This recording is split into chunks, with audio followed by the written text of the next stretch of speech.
Speaking of needing the guy, we have breaking news coming out of the NFL. For that, we go back to Adam Schefter. Schefter, what do you have?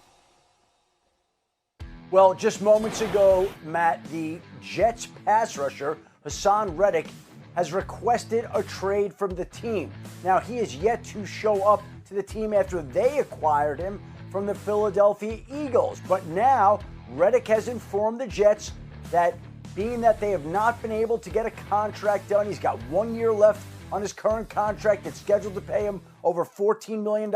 He would like to be traded from the Jets. Now, it's an interesting situation because, again, he's yet to show up to the team, and he's already requested a trade. And when the Jets traded for him from the Philadelphia Eagles, they were under the assumption that he would report and that they would work through any contractual issues. But he never showed up. They never worked through the contractual issues, and he now has informed the team officially that he would like to be traded. We'll see how the Jets handle it. Yeah, and Schefter, the fact that this was a parameter of the trade, it's like they were sold a bill of used goods in terms of a player that thought they were getting that was going to get a long-term deal in New York as we bring back our Dan Orlovsky. And Dan, this is a franchise, look, we know that's been embroiled in a little bit of off-the-field drama and controversy. Now you've got a guy that you thought were getting to bolster your defense. He won't show up, and now he wants out. Big-time issue for the New York Jets. This is a defense under Robert Saleh that predicates itself on being able to rush four guys and get to the quarterback from all areas, but specifically the edge. Number one, they lost Bryce Huff to the Philadelphia Eagles, who was their best edge pass rusher. He's no longer there.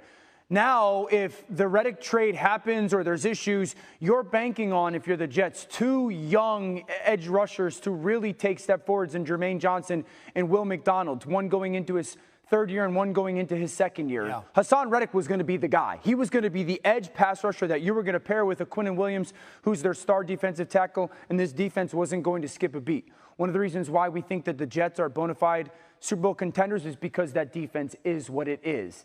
This defense cannot operate the way that Robert Saleh wants it to unless they have an elite edge rusher. Without Hassan Reddick, they don't have that yet. Those two young players might become that, but they're unknown quantities when it comes, or qualities when it comes to that role. You got to have the known commodity. Absolutely. That's Hassan Reddick, and it appears they're not going to have many time soon. The breaking news on sports and requesting a trade from the Jets. Dan Orlovsky, good stuff. Thank you.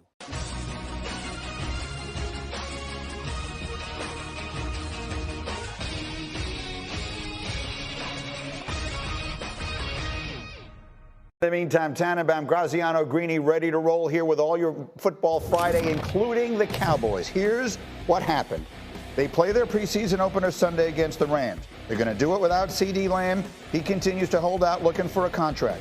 Yesterday, Jerry Jones was asked about a timeline. Listen to this.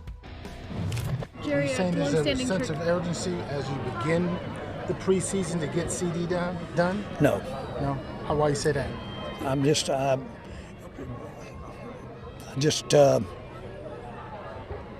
went to high school or I went to college. I don't know why I said it, but I'm just saying I don't know. I don't have a sense of urgency about getting it done. So I don't understand why he's laughing at that. So anyway, the Athletic's John Machota then tweeted that, saying, I don't have an urgency to get it done. And moments later, C.D. Lamb quote tweeted it with the letters LOL. This was a quote tweet. He quote tweeted the tweet saying LOL. And it's worth mentioning, Micah Parsons retweeted C.D. Lamb's LOL. So this is the 2024 version of like all-out warfare, right? Like we have social media beef amongst the Cowboys. Now, you talk to the people down there, Danny. I count on you. I mean, Jerry's laughing about not having urgency for a guy who is his entire offense. I mean, let's be as clear as we can be. C.D. Lamb is that offense. So how should we be reacting to this? Well, we often say on this show, what is Jerry always doing? He's negotiating, right? He's not going to say, oh, yeah, we're desperate to get this done. That's going to hurt his negotiating stance. So he says no. And then they ask him why he said that, and he's like, I don't know. Like, that's what I'm supposed to say in this situation. And then CD quote tweets it and basically saying, I'm not buying that. Like, you're not going to scare me. So this is just negotiating going on. That's how I see it. Yeah, with Jerry, that's how I think he's always doing that. So, look, they've had conversations. They've gone back and forth. I still don't see a situation where this doesn't get done. But I think it is fair to wonder what's taking so long. You know, Grady, to take the other side of that, when I sat in that seat and I was negotiating, I was very conscious of what my actions and words were going to resonate in the locker room. And if I'm a Dallas Cowboy not named CeeDee Lamb, I'm thinking like, if he's saying that about CeeDee Lamb, what's he thinking about me? That can really hurt morale. And I know that was not the intended consequence, but Jerry Jones should take a half a step back. You have a lot of good young players. They want to know when they're going to get taken care of. And if you're making fun of your best player, what do you think about me? It's another example of the owner and general manager being the same person, creating a very unique set of circumstances. You were not the owner at any point while you were doing that. And so it does all play out kind of differently. All right, Mike, I need you to explain this to me. I remind anyone who doesn't know, Mike Tannenbaum was the general manager of 2 different NFL teams. And I've used this analogy while you were away. I used it a couple of times last week. I'm very bad at art, right? If you asked me to draw you a picture of an animal right now, and I did, you would never know what animal I was trying to draw. But when I was a kid, even I could color within the numbers, right? They would say, where you see a number 1, color it blue. Where you see a number 2, color it red. This is coloring within the numbers. All the receivers are getting deals. His draft class, he was in the same draft class as Justin Jefferson. He's been exactly as productive as any of them. Like, it is coloring within the numbers. Why is it taking this long? I don't know. Take it a step further. It's costing them tens of millions of dollars. If they had done it in February, we all knew where the receiver market was going to go. Started with Devontae Smith, Amon-Ra St. Brown, on and on and on, all the way up. Tyreek Hill just got done. We know where Justin Jefferson is. It's at least $7 or $8 million a year, Green. So not only is it paint by the numbers, but on a salary cap system, when you want to get Parsons and Dak Prescott signed, every day it's costing you money. The sense of urgency they don't have has hurt them strategically.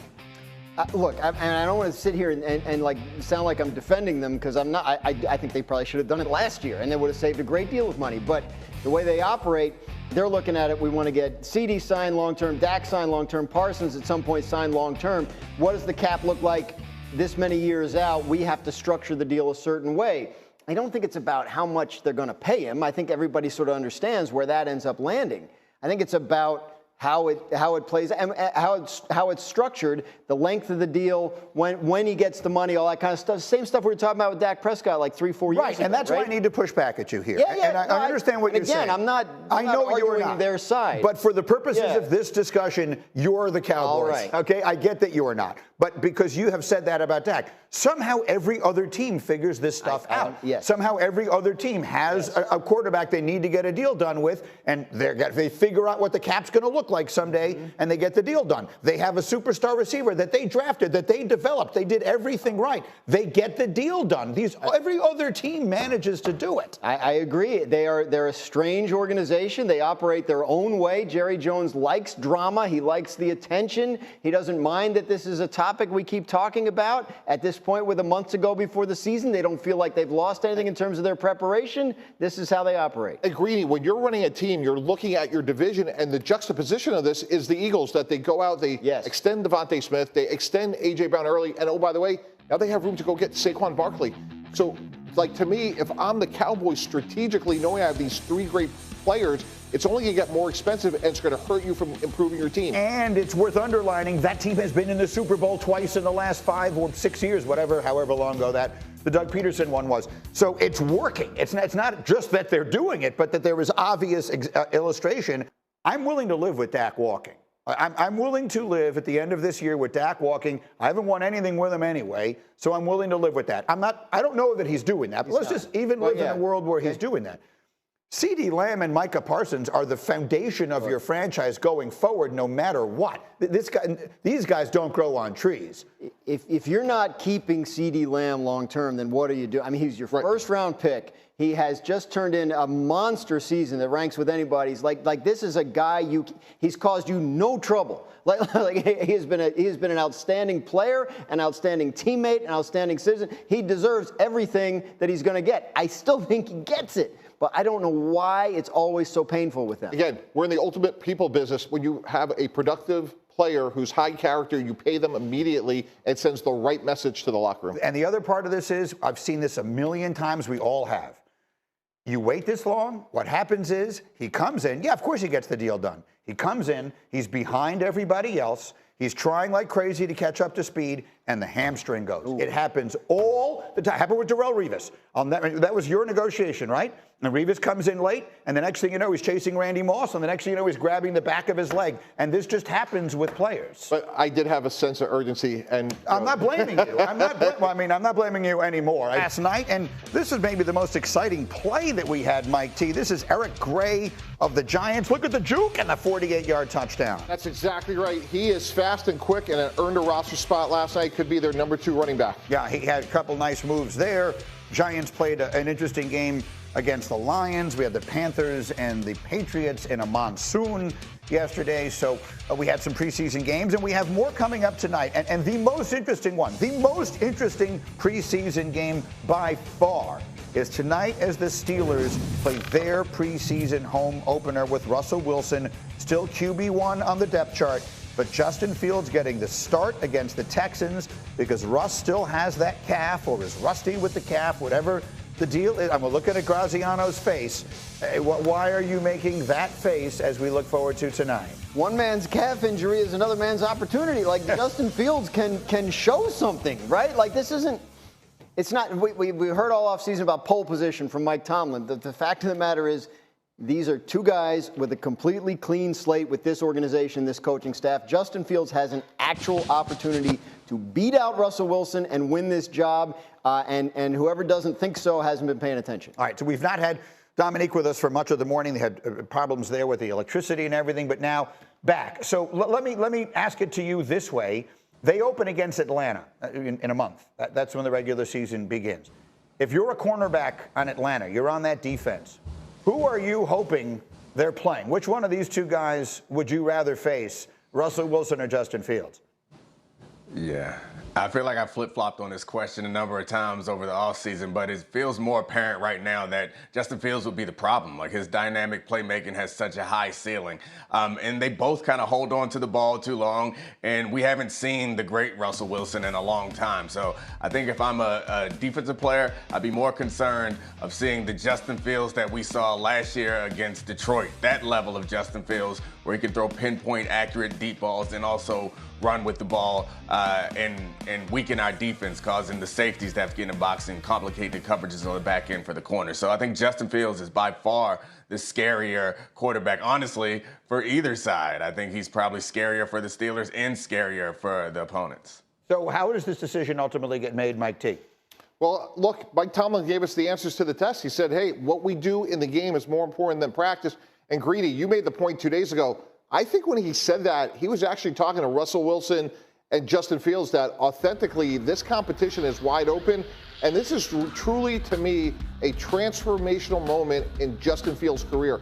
He can either start on a team that we know will always be competitive with Mike Tomlin, or he may wind up being a journeyman, being with 3 teams in 3 years. So his career, to me, is right now what a great opportunity he has. The pressure is clearly on him tonight to perform, and we'll see. I'm looking forward to watching as much of it as he winds up playing. In the meantime, there's another player who sort of factors into all of this, despite the fact that he's not on the team, and that's Brandon Ayuk. It felt kind of hot and heavy, like, oh, maybe the Steelers are going to make this deal, and then that clearly has quieted down. Where do we stand? So a couple of conditions have to be met in order for a Brandon Ayuk trade to happen. One, the 49ers have to like what they're getting back from the team. And if you're trying to get a receiver back, that's not a place where Pittsburgh is flush. So they have to figure out what the return will be. And then Brandon Ayuk has to be sure he's going to get the contract he wants that the Niners haven't been able to give him or haven't wanted to give him from the new team. And so the fact that the week has gone on and we're at Friday, and it was, Monday or Tuesday when the story started bubbling up about the 49ers being willing to listen, that indicates that those conditions have yet to be met. And I think it's important for people to understand there's a world in which those conditions never are met, and he stays on the 49ers.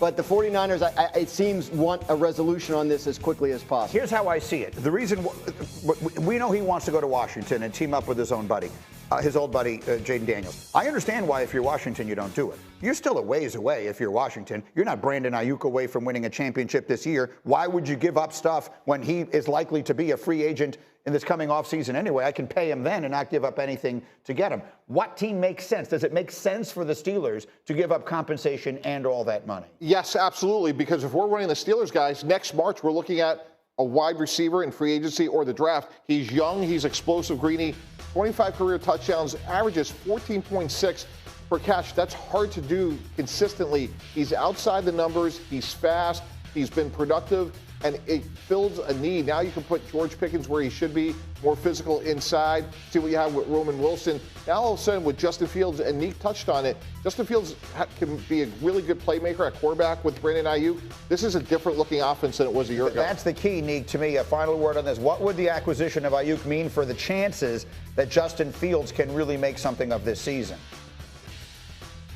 Yeah, I mean, I think it improves the chances of any quarterback that acquires Justin Fields. But it's shocking a little bit because it's one thing that we've always been able to rely on the Steelers to do is produce linebackers and receivers, especially receivers in recent years. It seems like a little bit nonsensical for the Steelers to go out and acquire one because we know they can find one or make one at any point in the draft. So it is clear that they need one, though. So at this point, if you're trying to find out what you truly have in Justin Fields, then maybe bringing another quarterback in, or bringing another receiver in will really help him take the pressure off and allow him to be the best version of himself. Look, the way they've operated lately, I mean this literally, they're kind of not your grandfather's Steelers anymore.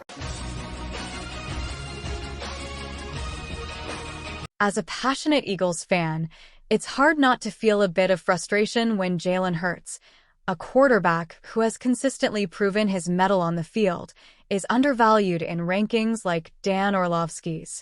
When you consider that Hurts was just a few plays away from leading the Eagles to a Super Bowl victory, it's puzzling to see him ranked so low in critical areas such as decision-making, pocket presence, and second reaction creativity, traits that have been the hallmark of his rapid rise in the NFL.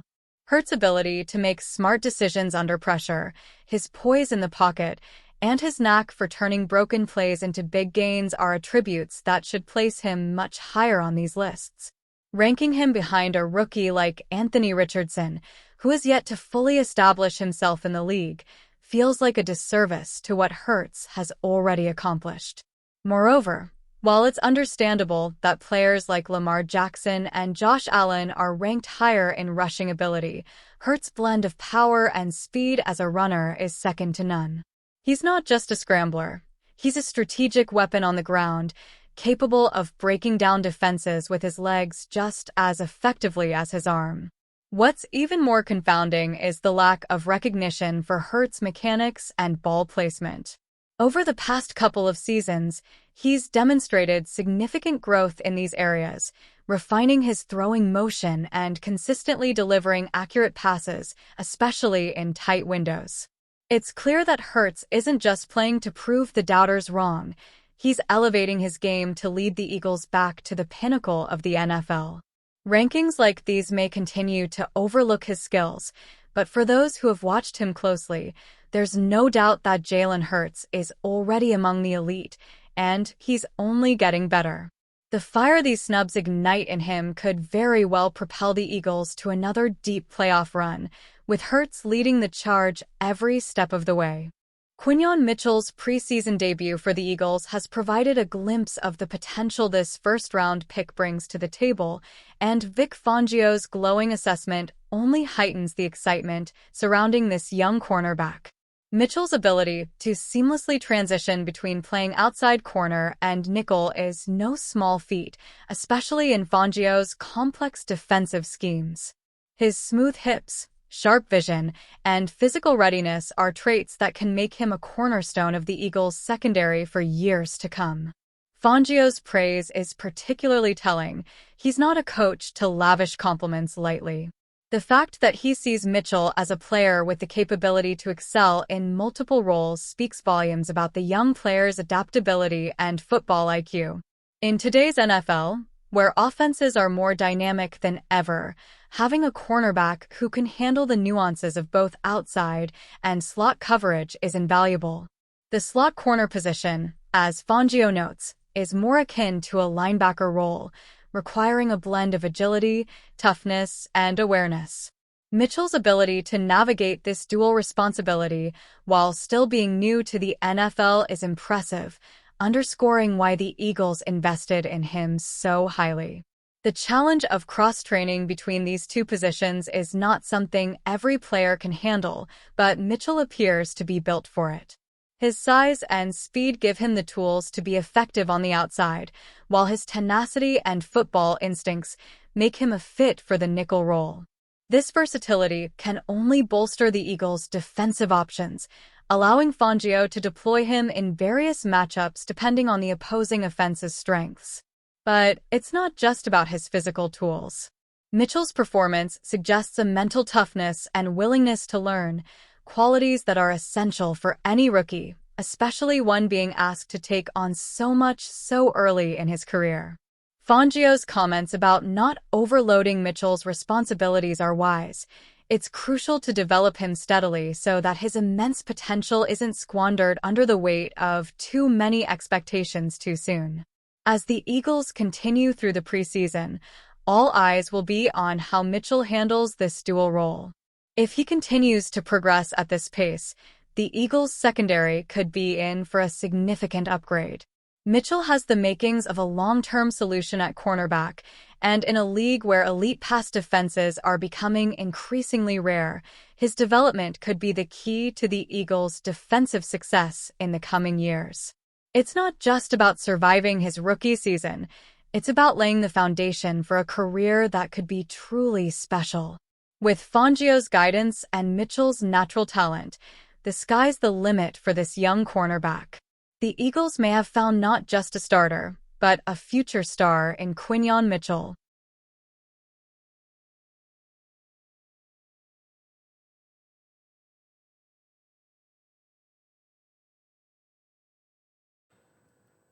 Bom, gente, o Atlético encaminha a contratação de Praxedes.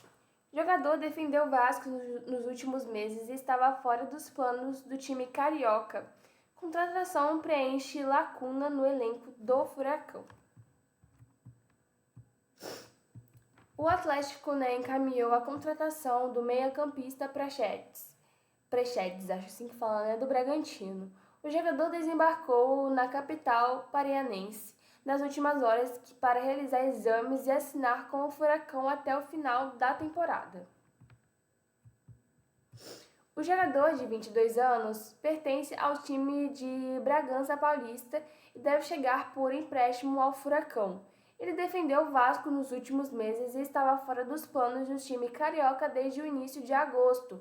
A contratação de Praxedes preenche uma lacuna do elenco rubro-negro. O Furacão buscava um meio-campista canhoto para atuar no setor. Atualmente, Varani vem utilizando Christian e Zaffelli, ambos destros. Os moldes do negócio também se encaixavam no perfil da negociação que o Atlético buscava na reabertura da janela. O clube não pretende realizar novos investimentos e avalia Praxedes como uma oportunidade. Praxedes não, gente. Praxedes. Fala Praxedes. Peço perdão. Praxedes. Como uma oportunidade de mercado. Embora tenha oscilado no Vasco, o jogador é visto com potencial internamente. O Bragantino desembolsou mais de 35 milhões para contratá-lo junto ao Internacional de 2021. Ao Internacional, é em 2021. Enfim, gente, essa foi a notícia. Eu espero que todos tenham gostado e entendido. Não esqueçam de se inscrever no canal, deixar o seu like também. Ativa o sininho, gente, para vocês ficarem por dentro dos vídeos que a gente está aqui postando. Falando sobre as notícias dos jogadores, enfim, do mundo do esporte mesmo, para vocês ficarem sempre atentos e ligados. Bom, deixa seu like, escreve aí seu comentário sobre o que você está achando dos vídeos, enfim. E peço perdão se eu falei o nome do jogador aí errado, gente. Um beijo e até a próxima.